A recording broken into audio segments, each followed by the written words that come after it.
Dneska si povieme o tom, či zamestnanec môže odmietnúť splniť nejaký pokyn alebo odmietnúť vykonať nejakú prácu. To je podľa mňa dobrá téma a veľmi dôležitá téma. Lebo zamestnanci sú v podriadenom vzťahu k zamestnávateľovi a často si myslia, že musia poslúchnuť čokoľvek. Tak. No a na to je jeden paragraf, ktorý nám oplieskávala o hlavu jedna pracovnoprávna advokátka, ktorá hovorila, to si zapamätajte, to je jeden zo základných paragrafov zákonníku práce, doteraz si ho pamätám, paragraf 47 odsek 3 a ten hovorí, že zamestnávateľ nemôže považovať za porušenie pracovnej disciplíny, ak odmietneš splniť pokyn alebo vykonať prácu, ktorá je v rozpore so zákonmi, alebo všeobecne záväznými právnymi predpismi, alebo v rozpore s dobrými mravmi, alebo ak je vážne a bezprostredne ohrozený tvoj život alebo zdravie, alebo život zdravia iných ľudí. Vtedy to môžeš odmietnúť. Proste zákon sám hovorí, že si síce v podriadenom vzťahu k zamestnávateľovi, on ti môže rozkazovať, je tam ten subordinačný vzťah, že on je nadradený, ty podriadený, ale život a zdravie je dôležitejšie a takisto zákony majú prednosť. Aj dobré mravy majú prednosť. Hej? Čiže toto všetko má prednosť. Vtedy to môžeš odmietnúť vykonať. No a teraz si povedzme, že čo to znamená v praxi. Hej? Ty máš niečo dohodnuté v pracovnej zmluve. V pracovnej zmluve si dohaduješ, že za čo robíš, odkedy robíš, kde robíš, čiže miesto výkonu práce a hlavne čo robíš. To vlastne znamená nejakú dispozičnú pravomoc zamestnávateľa nad tebou. Že ako s tebou môže disponovať, v ktorých časoch, na ktorom mieste, hej, kde ti vlastne môže rozkazovať a čo ti môže rozkazovať, hej. To znamená, že ty napríklad máš nejakú kancelárskú robotu, máš dohodnutého nejakého administratívneho pracovníka, máš tam nejaký stručný popis toho druhu práce, možno máš aj pracovnú náplň v pracovnej zmluve, možno to máš ako v nejakej prílohe. A on ti vlastne môže dávať pokyn iba v rámci tohto druhu práce. Hej. Čiže on ti nemôže povedať, že počúvať, dneska nám vypadol skladník, ty nemáš dneska veľa roboty, choď pomáhať do skladu. Ja to úplne beriem, keď máte dobré vzťahy, malú firmu, je to tam normálne pre vás všetkých, OK. Ale legálne, ty reálne môžeš takýto pokyn odmietnúť, pretože zákonník práce jasne hovorí, že zamestnávateľ ti je povinný prideľovať prácu, ale podľa pracovnej zmluvy. Hej, tak jak som hovoril, že 47 odsek 3 môžeš odmietnúť, tak 47 odsek 1 hovorí presne toto, že je povinný ti prideľovať prácu, ale iba podľa pracovnej zmluvy. Takže ak by ti prideľoval prácu, ktorá je v rozpore s pracovnou zmluvou, tak tým porušuje všeobecne záväzný právny predpis, čo je zákonník práce, a ty môžeš odmietnúť splniť pokyn, ktorý je v rozpore s právnymi predpismi. Niekedy sa ľudia pýtajú, napríklad v nemocnici sestričky, že mi často píšu, že v rámci nemocnice ich prehádzajú z jedného miesta na druhé, hej, z nejakého pracoviska na iné pracovisko. Ja sa ich vždy pýtam, že dobre, oni vás síce prehádzajú z oddelenia na oddelenie, ale máte v pracovnej zmluve napísané, že robíte iba na tomto a tomto oddelení? Nemáme. Čo tam máte napísané? Že moje miesto výkonu práce je celá nemocnica. Dobre, je to celá nemocnica, a keď vás prehodia na iné oddelenie, budete tam robiť ten druh práce, čo máte dohodnutý v pracovnej zmluve, čiže sestričku? Áno. No tak potom to nemôžeš odmietnúť. Lebo keď ty máš dohodnuté, že robíš sestričku v tejto a v tejto nemocnici a oni ťa len prehádzajú medzi oddeleniami, tak ja chápem, že ty si možno 15 rokov zvyknutá, že robíš na tomto oddelení sestričku tomuto doktorovi a tak ďalej, a je ti akože proti srsti zrazu to meniť na nejaký pokyn zamestnávateľa, ale ty si sa reálne v zmluve zaviazala, že budeš robiť sestričku v tejto nemocnici, a keď je to stále sestrička, tak je to v poriadku. A to sa týka aj nejakých závodov, že si nejaký operátor výroby, čo je taká nevýhoda týchto zmluv, že veľmi všeobecne popisujú tých pracovníkov výroby. Takže oni ich naozaj prehodia z jednej linky na úplne iné oddelenie. Už to není ani linka, už je to aj úplne iná robota, ale keďže majú tak všeobecne nastavenú tú pracovnú činnosť alebo ten druh práce, náplň práce, tak nedá sa to úplne tak ľahko odmietnúť. Ale potom sú prípady, kedy máš právo to reálne odmietnúť, že naozaj je to činnosť, ktorá nespadá pod tvoj druh práce.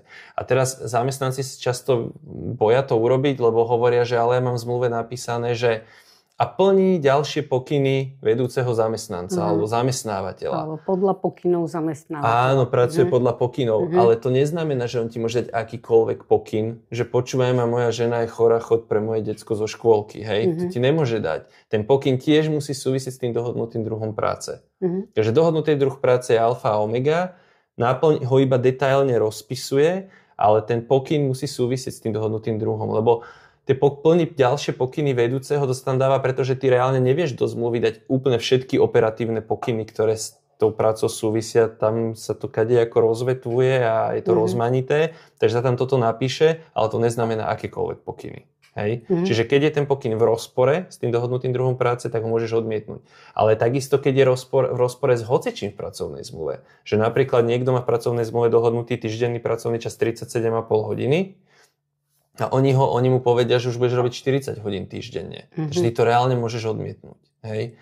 Hocičo, čo je v rozpore s pracovnou zmluvou, môžeš odmietnúť. Hocičo, čo je v rozpore s právnymi predpismi, môžeš odmietnúť. Hocičo, čo je v rozpore s BOZP, môžeš odmietnúť. Hocičo, čo ti ohrozuje vážne a bezprostredne tvoje zdravie alebo život, môžeš odmietnúť, ale aj keď je to v rozpore s dobrými mravmi. Dobré mravy nie sú zákonom definované, väčšinou to definujú súdy v nejakých rozhodnutiach, ale to sú také nejaké nepísané, zaužívané pravidla slušného správania. Hej? Niečo, čo všetci chápeme ako taký common sense, ako zdravý rozum, že toto je to takéto, neviem, ak by som povedal, že slušné správanie, alebo toto je taká tá zaužívaná morálka, hej, niečo také sú dobré mravy. Môžem si pod tým aj predstaviť, že ťa zamestnávateľ chce nútiť nejako klamať, keď si napríklad obchodiak, že klamať klienta, že to odmietneš? Dalo by sa to pod to schovať, určite. Rozmýšľam, či viem dať nejaký lepší príklad ešte, alebo iný. V rozpore s dobrými mravmi napríklad je aj to, že aj keď to je možno skôr zneužívanie práva, to je zase iný pojem, ale s dobrými mravmi bude určite aj to, ak zamestnávateľ ťa vyslovene nemá rád a naschvál ťa preťažuje a dáva ti naschvál akože veľmi veľa pokynov a veľmi krátky čas na splnenie. Lebo to on koná, on síce využíva svoje právo nariadovať ti niečo, ale ho zneužíva. Hej, zneužíva to právo a koná tým pádom aj v rozpore s dobrými mravmi. Čiže proste aj toto by sa tam dalo vsunúť, by som povedal. Ale každopádne môžeš takéto veci odmietať. Hej, keď jednoducho je niečo proti tvojej pracovnej zmluve a proti tomu, že ako ste sa dohodli. No a teraz je otázka, že ako to odmietnúť, lebo ty to môžeš odmietnúť slovne, hej, a však OK, ale ideálne pre nejakú právnu istotu je vždy dobre urobiť to písomne. Takže ono to potom funguje tak, že ty prídeš a napíšeš normálne nejaký list, kde teda dáš, že tvoju hlavičku, že kto si, čo si, tvoje identifikačné údaje, hej, a zamestnávateľa, dáš tam adresáta možno nejakého vedúceho, možno dáš kopiu aj na personálne, nech to majú všetci a napíšeš tam vec odmietnutie výkonu práce alebo odmietnutie splniť pokyn podľa paragrafu 47 odsek 3 zákonníka práce a ideš. Dňa vtedy a vtedy ste mi dali, alebo dal mi ten a ten taký a taký pokyn. Tento pokyn je v rozpore s mojou pracovnou zmluvou, konkrétne napríklad v rozpore s mojím dohodnutým druhom práce, alebo v rozpore s článkom 5, odsek 4, proste hocičo v tejto pracovnej zmluve rozpore. A preto odmietam tento pokyn splniť v súlade s paragrafom 47 odsek 3, čo je moje plné právo a vy to nemôžete klasifikovať ako porušenie pracovnej disciplíny. Ja tam ešte zvyknem písať, že ak by ste sa predsa len rozhodli toto klasifikovať ako porušenie pracovnej disciplíny, čo by nakoniec mohlo z vašej strany vyústiť do dania výpovede voči mne, tak túto výpoveď napadnem na príslušnom súde ako neplatnú. Hej? Aby vedeli, že čo sa stane potom, ak predsa len ti povedia, že si porušila pracovnú disciplínu alebo mala si niekam prísť, než prišla si, hej, že aby chápali, že ty to určite dotiahneš do konca. To je také kung fu. Také kung fu? Prečo?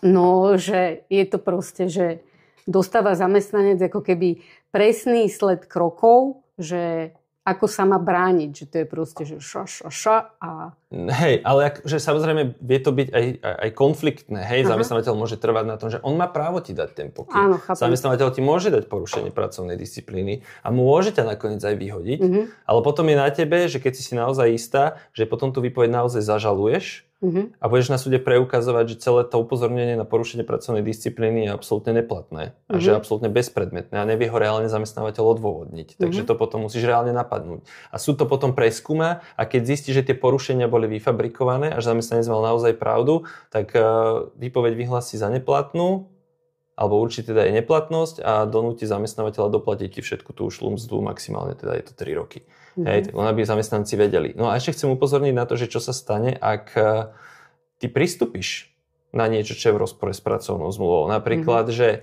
si administratívna pracovníčka a ty zrazu ideš pomáhať do skladu. No, na toto by som veľmi chcel upozorniť, lebo toto je dosť ošemetné, treba to vždy odmietnúť v zárodku, lebo ako náhle na to raz pristúpiš, tak kľudne sa môže mať za to, že došlo k zmene tvojej pracovnej zmluvy ústnym spôsobom. Hej? A napríklad k rozšíreniu druhu práce. Že už nerobíš len administratívu, ale robíš, ja neviem, aj nejakú skladničku. Myslím si. Tým, že to začneš robiť, vlastne ty prístupuješ na rozšírenie pracovnej zmluvy. Ty si vlastne súhlasila, takže dá sa to klasifikovať ako rozšírenie. Potom sa môže samozrejme vzniknúť právna debata alebo nejaký právny spor, že či to bola zmena, že už si len skladnička a nejsi už THP pracovníčka, alebo či sa tým rozšírila tvoja pracovná náplň, alebo či sa rozšírila iba dočasne. Lebo ty môžeš aj tvrdiť, že ale dobre, súhlasila som, ale len na čas. Hej? Že tam už sú potom také ošemetné debaty, sporné, ale každopádne mohol by zamestnávateľ potom na budúce argumentovať, keď ťa zase pošle do skladu, že však aj minule si bola, aj teraz choď, ale prečo ja už to odmietam, tak už môže argumentovať, že dobre, ale vtedy došlo k rozšíreniu tvojho druhu práce ústnym spôsobom. Lebo aj keď musí byť pracovná zmluva písomná, nespôsobuje neplatnosť aj ústne dojednanie alebo ústna zmena. Avšak iba v prípade, ak v pracovnej zmluve je vyslovene napísané, že sa mení iba písomnými dodatkami, vtedy ju ústne zmeniť nevieš. Takže ak máš vyslovene v pracovnej zmluve písomnej dohodnuté, že zmeny sa dejú písomne, tak ústne ju zmeniť nevieš. Hej? Takže ešte toto je taký aspekt toho, aby sa človek proste, aby sa mu nestalo, že on si vlastne rozšíri pracovnú náplň. Hej? No a potom je tam možno ešte jeden aspekt. Áno, poď. Že keď máš napríklad, pracovnú dobu takú, že robíš iba vlastne, že od 8 do 5 a ťa požiada, že máš ísť na nejakú časť práce, kde sú smeny, že treba chce od teba, aby si robil v noci, lebo niektorí robia aj v noci a na smeny. Takže či týmto vlastne ty si ústne môžeš zmeniť tú pracovnú zmluvu, že nerobíš vlastne iba denné, ale že vlastne môže ťa zrazu začať ťahať na nočné, na smeny. No, takže dve veci. Ak je tam napísané, že sa to mení iba písomne, písomne. Dobre. Teraz ak to tam není napísané, ale ty máš vyslovene dohodnuté, že robíš iba od 8 do 16, že to tam máš špecificky dohodnuté, čo sa nie vždy v zmluvách dohaduje, v zmluvách sa väčšinou dohaduje týždenný pracovný čas a tá samotná organizácia toho času, či sú to denne, nočné, ráno, obed, večer, hej, že to už zamestnávateľ určuje sám, že väčšinou sa dohodne iba týždenný čas a nepovie sa, že či to robíš ráno alebo kedy, ale keď tam máš vyslovene napísané, že robíš iba ranné, tak zamestnávateľa to zaväzuje. A tým pádom, keď on ti nariadi, dobre, ale ja ťa chcem dať do zmenovej prevádzky, chcem, aby si robil aj poobedné alebo aj nočné, tak vtedy to môžeš zase odmietnúť. Môžeš povedať, nie, ja to odmietam, je to v rozpore s mojou pracovnou zmluvou, ty mi môžeš prideľovať prácu iba v súlade s mojou pracovnou zmluvou, iba podľa nej, takže ja to odmietam. Ale ak ty náhodou na tú nočnú nastúpiš, tak on potom už kľudne môže, a nemáš v zmluve dohodnuté, že sa to dá meniť iba písomne, tak on potom môže zamestnávateľ kľudne argumentovať, že ale ty už si 1-2 krát bol a tým pádom došlo k rozšíreniu toho ustanovenia o pracovnom čase, alebo k zmene. No to je otázka, jak sa to potom bude vykladať.